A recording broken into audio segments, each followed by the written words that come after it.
27 दिसंबर 1948 की रात दुनिया का सबसे बड़ा यात्री विमान डगलस DC-3 मियामी से फ्लोरिडा के लिए उड़ान भर रहा था। विमान में 125 यात्री और 9 क्रू सदस्य यानी कुल 144 लोग सवार थे। उत्तरी अटलांटिक महासागर के ऊपर लगभग 8,300 फीट की ऊंचाई पर विमान शांति से 180 मील प्रति घंटे की रफ्तार से आगे बढ़ रहा था। रात के 8:13 हो चुके थे। कॉकपिट में कैप्टन रॉबर्ट मिलर और उनके को पायलट सब कुछ सामान्य देख रहे थे, लेकिन अचानक San Juan air traffic control ATC के साथ उनका संपर्क कमजोर पड़ने लगा। कैप्टन मिलर ने रिपोर्ट किया कि उन्हें एक मामूली तकनीकी समस्या का सामना करना पड़ रहा है और यह उनकी आखिरी आवाज थी। ठीक 10 सेकंड बाद विमान ATC के रडार से हमेशा के लिए गायब हो गया। उसकी आखिरी लोकेशन बरमूडा ट्रायंगल के बीचों बीच थी। उस रात जो हुआ वह किसी साधारण तकनीकी खराबी से कहीं ज्यादा भयानक था। विमान दुनिया की सबसे रहस्यमयी जगह के एक ऐसे बवंडर में फंस गया था जिसके बारे में न किसी ने सुना था न देखा था। अचानक विमान में चीख पुकार मच गई। कैप्टन मिलर ने पूरी ताकत से विमान को संभालने की कोशिश की, लेकिन अब बहुत देर हो चुकी थी।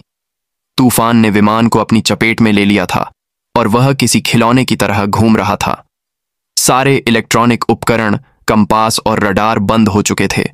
अब विमान किसी इंसान के नियंत्रण में नहीं था। वह सिर्फ तूफान की रफ्तार से अंधाधुंध उड़ रहा था। लगभग आधा घंटा उस जानलेवा बवंडर में जूझने के बाद जब विमान तूफान से बाहर निकला तो चारों तरफ सिर्फ अंतहीन समुद्र था। इंजन बंद थे और विमान धीरे धीरे नीचे गिरने लगा। तभी को पायलट की नजर सामने एक अनजान द्वीप पर पड़ी। सबको पता था कि उनकी मौत अब कुछ ही पल दूर है। विमान उस द्वीप पर मौजूद एक विशाल पुराने पेड़ से जा टकराया।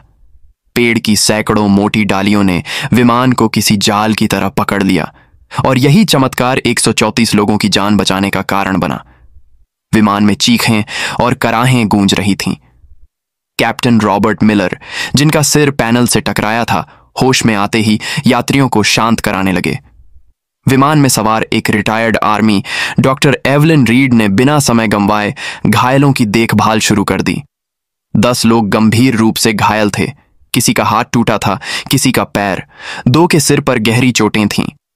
बाकी सभी लोग सदमे में थे, लेकिन सुरक्षित थे। जब सब धीरे धीरे विमान से नीचे उतरे तो उन्होंने महसूस किया कि वे कहां फंसे हैं। यह एक ऐसा द्वीप था जो किसी नक्शे पर मौजूद नहीं था।